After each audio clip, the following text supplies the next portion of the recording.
दाड़लाघाट एडीकेएम के पूर्व प्रधान व वर्तमान सदस्य वेद प्रकाश शुक्ला ने एक प्रेस वार्ता के दौरान दाड़लाघाट में एडीकेएम के निलंबित प्रधान पर अपने पद का दुरुपयोग कर सभा नियमों के विरुद्ध कार्य करने के आरोप लगाए हैं। वेद प्रकाश शुक्ला ने कहा कि अर्की तहसील के जितने भी बेरोजगार हैं उनका सिर्फ कमाई का साधन ट्रांसपोर्टेशन है। उन्होंने कहा कि अर्की क्षेत्र के दो बड़े उद्योग है, जिनमें पहला अंबुजा सीमेंट कंपनी दाड़लाघाट और दूसरा अल्ट्रा सीमेंट कंपनी जो मानगल में स्थित है। दोनों उद्योग अर्की तहसील में पड़ते हैं। शुक्ला ने कहा कि जिनमें सीमेंट और क्लिंकर की धुलाई करने के लिए सबसे पहले एसडीटीओ सभा का निर्माण हुआ, फिर एडीकेएम का निर्माण हुआ, वैसे ही आगे बागलर लैंड लूजर गोल्डन सभाओं का निर्माण होता चला गया। शुक्ला ने कहा कि पहले सभा के चुनाव आम सहमति से हुआ करते थे, उसके उपरांत सभाओं में वार्डों का गठन किया गया व चुनाव प्रक्रिया विभाग के माध्यम से करवाई जाने लगी। सभा एडीकेएम जिसमें कुल 425 सदस्य हैं, जिसमें 21 वार्ड बनाए गए हैं, जो मेरे ख्याल से बिल्कुल गलत हैं, जो एक्ट 1968 के अंतर्गत सही नहीं है। शुक्ला ने कहा कि सभा का चुनाव वार्ड के हिसाब से होता है, जिसमें वार्ड की संख्या 16 से 25 तक की होती है। पहले कार्यकारिणी सदस्यों का चुनाव होता है, बाद में कार्यकारिणी प्रधान, उपप्रधान व कोषाध्यक्ष का चुनाव करती है। हमारी सभा का चुनाव पिछले 2016 को अक्टूबर माह में हुआ था। वेद प्रकाश शुक्ला ने आरोप प्रत्यारोप लगाते हुए कहा कि HP 11 3057 ने दिन में दो चक्कर 200 किलोमीटर के लगाए हैं। अगर ध्यानपूर्वक देखा जाए तो 29, 30 व 31 दिसंबर 2018 को 3 दिन में 77,500 रुपए का इस गाड़ी ने कार्य किया है। वही यह गाड़ी निरंतर सभा द्वारा अंबुजा कंपनी में लगाई गई है, जिसका 90,000 रुपए का भुगतान कंपनी द्वारा किया जाता है। हमारी सभा की 6 चक्का गाड़ी महीने में करीब 1 लाख रुपए से 1,20,000 रुपए का कार्य करती है, परंतु यह गाड़ी HP 11 3057 गाड़ी मालिक तुसली देवी पत्नी बालक राम शर्मा पूर्व प्रधान महीने में 2,30,000 रुपए का कार्य करती है। इस गाड़ी के कार्य के बारे में सभा के सभी सदस्यों को सोचने के लिए मजबूर कर दिया है। वेद प्रकाश शुक्ला ने कहा कि सभा में विवादित जो 9 गाड़ियां चल रही थी, इसकी RTI द्वारा विभाग से सूचना मांगी तो उसमें ये पाया गया कि जो सभा के सदस्य नहीं है, न उनकी गाड़ी है, 2.5 वर्ष तक सभा द्वारा उसके खाते में कैसे भुगतान किया गया, जिसका कुल आकलन 2.5 करोड़ रुपए के आसपास है। यह कहना बिल्कुल गलत है कि इन सभा सदस्यों को कार्यकारिणी द्वारा RC बनाने का समय 2 या 3 महीने दिया गया था, परंतु इन सदस्यों को कागज बनाने के लिए 2.5 वर्ष का समय कैसे लगा, इसके लिए भी पूर्ण रूप से कार्यकारिणी जिम्मेदार है। शुक्ला ने कहा कि HP 11 5793 मल्टी एक्सल गाड़ी को अवैध रूप से चलाया गया। शुक्ला ने कहा कि जहां तक सभा भवन निर्माण की बात है, भवन की जमीन के रेट के बारे में चर्चा हुई तो जमीन मालिक पूर्व प्रधान बालकराम शर्मा रेट कम की बात कहते तो मुकर जाया करते, लेकिन बाद में सभा के एक सदस्य की आड़ में प्रधान ने अपनी जमीन नियमों को ताक पर रखकर 28 लाख में सभा को बेची दी। यही नहीं, उस जमीन रजिस्ट्री होने से 14 महीने पहले 28 लाख का चेक अपने खाते में ट्रांसफर कर दिया। वेद प्रकाश शुक्ला ने कहा कि सभा में जो भी कार्य किए वो सभा के नियमों के खिलाफ किए, जिसमें कि सभा के सदस्यों द्वारा प्रधान के बोलने से बाहर की सीमेंट की गाड़ियां इधर उधर बेचना, सभा के गाड़ी टोकन को क्रय विक्रय करना, गाड़ियों में डीजल डलवाना, टायरों का कार्य करना, सभा के सदस्यों को 5% ब्याज के हिसाब से पैसा देना, इस प्रकार के सारे कार्य बहुत ही निंदनीय है। ये जो सीमेंट माफिया है, ये जरूरी नहीं हमारी सभा में है, ये सभी सभाओं में हो रहा है। सभी सभाओं के सदस्य ऐसे कार्य को अंजाम देते हैं, लेकिन हमारी सभा का प्रधान इस कार्य को सभा सदस्यों से खुद करवाता था। शुक्ला ने कहा कि सबसे पहले 425 सदस्यों वाली एडीकेएम सभा कार्यकारिणी के 21 सदस्यों के बजाय 11 सदस्यों की कार्यकारिणी गठित की जाए व वार्डों को सही तरीके से गठित किया जाए, क्योंकि आज भी सभा में एक ही परिवार के 4 सदस्यों को अलग अलग वार्डों में धकेला गया है, क्योंकि यह सारा ड्रामा इन्हीं कुछ लोगों द्वारा किया गया है। शुक्ला ने कहा कि आज हमारा सर शर्म के मारे झुक रहा है कि दाड़लाघाट में 4 परिवहन सहकारी सभाएं होने के बावजूद 3 सभाओं में प्रशासक की नियुक्ति विभाग द्वारा की गई है, क्योंकि यह ट्रांसपोर्ट कार्य भ्रष्टाचारियों का रूप धारण कर चुका है। वेद प्रकाश शुक्ला ने कहा कि विभाग इसमें 67-69 की जांच अमल में लाएं व भ्रष्टाचारियों को दंडित करें व सजा दें, ताकि आने वाले समय में कोई भी सभा प्रबंधक ऐसा निंदनीय कार्य करने की हिम्मत न करें। उन्होंने सरकार से निष्पक्ष जांच करवाने व विजिलेंस जांच करवाने की मांग भी रखी। पूर्व प्रधान एडीकेएम सोसाइटी दाड़लाघाट। मैं इस प्रेस कॉन्फ्रेंस को करने का मुख्य मुद्दा एडीकेएम सोसाइटी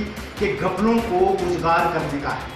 सभा प्रधान द्वारा अपनी पत्नी की गाड़ी अंबुजा में 90,000 प्रति माह लगाना व सभा के अंदर 3 दिन में 17,500 रुपए का कार्य करना एक बड़ा जांच का विषय है। इसके अलावा सभा प्रधान ने एक मल्टी एक्सल गाड़ी, जिसको 2.5 वर्ष तक उसने कंपनी में अवैध रूप से चलाया, जिसका कुल कार्य 52,09,310 रुपए का, और इसका भुगतान, गाड़ी का जो भुगतान है वो अलग अलग नामों से किया गया है, जबकि सभा सदस्यों का भुगतान का सभा के खातों में किया जाता है। सभा द्वारा भवन निर्माण की भूमि जो सभा प्रधान द्वारा बेची गई, उसकी कुल राशि 28 लाख रुपया प्रधान द्वारा 14 महीने पहले, रजिस्ट्री से 14 महीने पहले सभा से ली जाती है।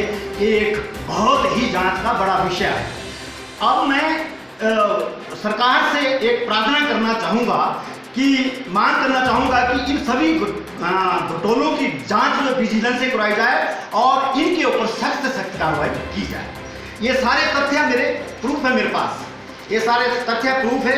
जो भी मैं आपको बोल रहा हूँ उसका एक एक RTI से जो मैंने जो इसका जो है सूचना प्राप्त की है। धन्यवाद। डलहौजी हलचल के लिए दाड़लाघाट से आशीष गुप्ता की रिपोर्ट।